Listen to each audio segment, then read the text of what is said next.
Olá, queridos, tudo bem com vocês? Estamos aqui para mais um vídeo, tá? E eu gostaria de convidar você a ler agora os versículos 15, 16 e 17 de Romanos.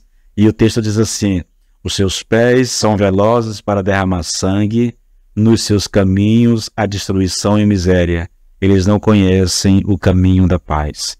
Veja, novamente o texto está se referindo ao homem debaixo da ira de Deus, ao homem que é governado pelo pecado, tá? É o homem que está debaixo do domínio do pecado, é o homem que está distante de Deus, que não tem o temor de Deus no seu coração, que não anda nos caminhos de Deus. Então, os pés desses homens são velozes para derramar sangue, nos seus caminhos há destruição e miséria, eles não conhecem o caminho da paz. O que isso significa? Vamos fazer o seguinte: ao invés de eu trazer uma descrição do que Paulo está dizendo aqui, eu vou te dar um exemplo do que Paulo está dizendo. Eu vou citar aqui muito rapidamente, tá? É só para você ter uma noção do que eu estou falando. Eu vou citar aqui os 12 conflitos armados que mais mataram pessoas, tá? Isso, eu vou citar isso muito rapidamente para que você tenha uma noção do que Paulo está falando nesse versículo 15, 16 e 17. Olha só. Eu vou só enumerar aqui, tá? Houve aquilo que é chamado da Guerra dos 30 Anos. Isso aconteceu no Império Romano, tá bom? Envolvendo ali a Ásia, a Europa e um pedacinho da África. Isso aconteceu entre 1618 e 1648, e o número estimado de mortos ali vai de 3 milhões a 11 milhões e 500 mil pessoas, tá? O segundo conflito aqui são as guerras napoleônicas. Aconteceu na Europa e ilhas nos oceanos Pacífico, Atlântico e Índico, tá bom? O período foi de 1804 a 1815 e o número estimado de mortos vai de 3 milhões e 500 mil pessoas a 6 milhões e 500 mil pessoas. Depois nós temos a Segunda Guerra do Congo, na República Democrática do Congo, na África, tá bom? No período de 1998 a 2003. O número estimado de mortos, 3 milhões a 5 milhões e 400 mil pessoas. Depois nós temos a Guerra Civil na Rússia, é lógico que aconteceu na Rússia, entre os anos de 1917 a 1921, e o número estimado de mortos foi de 5 milhões a 9 milhões de pessoas. Depois nós temos a Revolta Dungan, ou Dungan, não sei como é que se pronuncia isso direito, aconteceu na China, entre os anos de 1862 a 1817.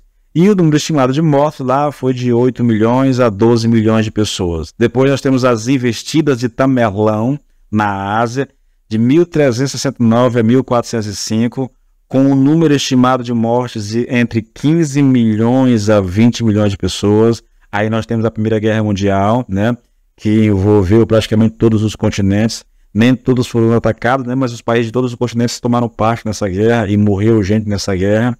O período de 1914 a 1918, e o número estimado de morte aqui, queridos, vai de 15 milhões a 65 milhões de pessoas.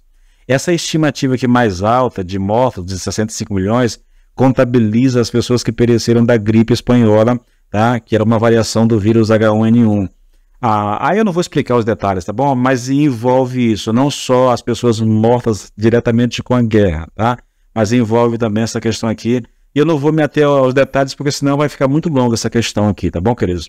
Bom, depois nós temos a rebelião Taiping, tá, na China, de 1815 a 1864, numa estimativa de mortos ali entre 20 a 60 milhões de pessoas. Depois nós temos novamente uma disputa entre a dinastia Ming e Qing na China, de 1616 a 1662. O número aproximado de mortos ali foi de 25 milhões de pessoas. Depois as investidas em mongóis, com o número aproximado de 30 a 60 milhões de pessoas.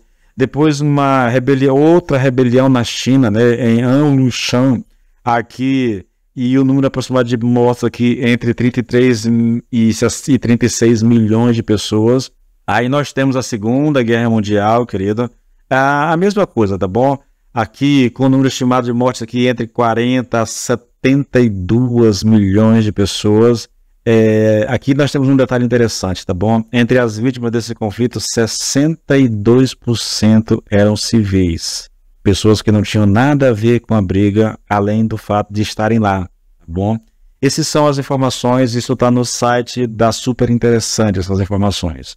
Isso é o que significa quando Paulo diz: os seus pés são velozes para derramar sangue, nos seus caminhos há destruição e miséria, eles não conhecem o caminho da paz. Agora, veja, pense no seguinte, pense nas guerras urbanas, pense nas lutas, as guerras entre policiais e traficantes, entre traficantes e traficantes, entre motoristas e motoristas. Pense nos roubos, nos assaltos, na quantidade exorbitante de pessoas mortas por causa do consumo exagerado de álcool. Pense nas guerras familiares, pais que matam filhos, filhos que matam pais, marido que mata esposa, esposa que mata marido. Você entende, querido? Essa é uma descrição. Qual é a consequência disso tudo? Nos seus caminhos há destruição e miséria. Isso é o homem debaixo do pecado. Isso é o homem longe de Deus, vivendo nos seus vícios, nas drogas, no alcoolismo. Esse é o homem amargurado, esse é o homem que vive depressivo, esse é o homem que vive na miséria, é o homem longe de Deus. É o homem longe de Deus. Eu gostaria muito que você atentasse para isso, querido. Isso é o homem longe do Senhor, sabia? Porque os seus pés são rápidos para derramar sangue, consequentemente, haverá miséria e destruição nos seus caminhos. Quem vive assim, querido, não conhece o caminho da paz. Na verdade, há uma passagem bíblica que se repete no Velho Testamento, vai se repetindo: o ímpio não conhece a paz. O ímpio não conhece a paz. É a mesma coisa de dizer que o homem debaixo do pecado não conhece a paz. É isso que é ensinado. Essa é uma característica do homem que vive sem Deus. É o homem que não conhece a Deus. Queridos, essa é uma descrição do homem debaixo do pecado. Sabe, a pergunta que a gente faz é: será que você consegue acreditar nessas verdades absolutas? Será que nós estamos dispostos a reconhecer, querido, a verdadeira situação espiritual do mundo aos olhos de Deus? Olha, nós temos um chamado para crer nisso. Se você é cristão, escute isso que o Lord diz, olha, se você não aceitar essa verdade, se você não aceitar essa descrição a seu respeito, a parte da cruz do Senhor Jesus Cristo, então não haverá necessidade de discutir mais nada. Você simplesmente não é cristão. Se tudo isso o deixa ressentido, você não é cristão. Você ainda não se convenceu, ainda não é um réu convicto do pecado e não é crente em Cristo, mesmo que pense que é. Se você tiver alguma objeção a essa verdade, você está se pondo automaticamente fora do reino de Deus. Há uma separação aqui, querido, entre aqueles que amam a Deus, aqueles que foram de fato salvos, aqueles que realmente tiveram um encontro com Deus, tiveram as suas vidas transformadas, e o homem debaixo do pecado. Inclusive o religioso que está debaixo do pecado. Ele pode até ser uma pessoa, assim, ele pode até estar na igreja, na verdade, entendeu? Mas ele ainda não teve essa experiência de transformação, de libertação. Ele ainda não foi salvo, ele ainda não nasceu de novo, ele ainda não foi regenerado. Ele está na igreja, mas ele não foi regenerado. Essas pessoas têm dificuldade de aceitar isso aqui, tá? Mesmo sendo religiosas, elas não acreditam exatamente naquilo que está sendo dito aqui. Lord John disse: se você não acredita, você está se colocando fora do reino, porque isso é a palavra de Deus. Eu não tenho como questionar isso aqui. Eu não tenho como questionar a realidade diante dos meus olhos. É só você olhar para a situação do mundo, é só você olhar para os grandes conflitos que aconteceram no mundo, e você vai perceber que isso aqui é apenas uma descrição da situação do homem sem Deus, do mundo sem Deus. Se você tem dificuldade com isso, querido, eu não tenho muito o que te dizer, a não ser que você se arrependa, que você abra os olhos, que você busque a Deus e peça a Ele que te dê a graça de crer.